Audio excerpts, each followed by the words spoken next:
मुझे नहीं पता था कि मेरी इस बात में इतनी सच्चाई हो जाएगी कि जिसको सुनकर लाइट ही चली जाएगी। हेलो एवरीवन, मैं हूँ स्नेहा। हाँ, मैं स्नेहा ही हूँ। प्लीज़ डरना मत, बिकॉज मैं इस टाइम किसी भूतनी या भूत से कम लग नहीं रही होंगी।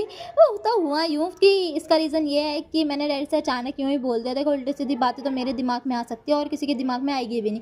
तो मैंने डैडी से यूँ ही बोल दिया कि डैडी, हमारे घर में लाइट की कितनी कमी है। मुझे नहीं पता था कि ये बात इतनी सच हो जाएगी कि इतनी ही कमी हो जाएगी लाइट की, कि लाइट ही चली जाएगी। मेरी मम्मी यहाँ पे टॉर्च के जालों में साड़ी बांधने की कोशिश कर रही है। और देखो, मेरी मम्मी यहाँ पे साड़ी बांधने में इतनी परफेक्ट है ना कि वो कि और किसी की भी साड़ी बांध दे। बट उस दिन इनसे अपनी साड़ी नहीं ही बंध रही थी। ये खोल रही है, बांध रही है, खोल रही है, बांध रही है, बस यही चलता जा रहा है। देखो, यहाँ पे हम कितना भी लेट हो रहे हो, हमारी गली में ही शादी थी, गली के सारे लोग जा चुके हैं, बट हम नहीं गए हैं क्योंकि देखो, हमारा कितना भी लेट हो होना कंपलसरी है। बिकॉज ये जो रिवाज बन चुका है, हम इसको कंटिन्यू करने की कोशिश करेंगे।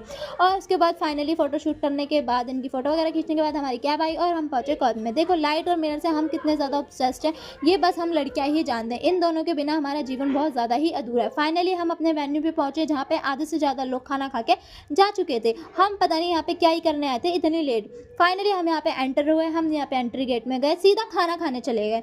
ना हम वहाँ से किसी से मिले, ना हमें किसी से लेना देना था। भाई, जिसकी रिसेप्शन है वो अपनी फोटो शूट करवाते रहे, हम तो यहाँ पे खाना खाने गए थे।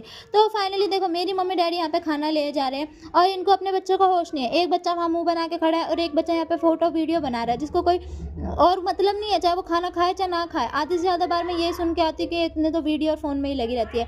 वो चाहे मेरे पड़ोसी ही बोलते। फिर थोड़ी देर रुकने के बाद हम आ गए अपने घर। देखो, थोड़ी देर रुकने के बाद हम वापस आने लगे क्योंकि हमें कुछ ज़्यादा मज़ा आया नहीं। और पता नहीं मेरी मम्मी यहाँ पे ई रिक्शा में बैठ के इतना क्यों हंस रही थी। एक तो वहाँ से कन्वेंस नहीं हुई, बहुत दिमाग ख़राब। इतनी रात को डैडी ने हमारे को रोड पर खड़ा कर रखा था और यहाँ पे हम पर्दा खोलने की कोशिश कर रहे हैं, ना ही हमसे पर्दा खोल रहा है क्योंकि हमें हंसी इतनी आ रही है। और फिर हमको यहाँ फैशन को मद्देनज़र रखते हुए, फैशन को पूरा करते हुए, ना हम शॉल लाए ना हम स्वेटर लाए, जबकि हमें पता है उस साइड कितनी ठंड है। पता होने के बावजूद भी हमारे अंदर की शक्ति देखो।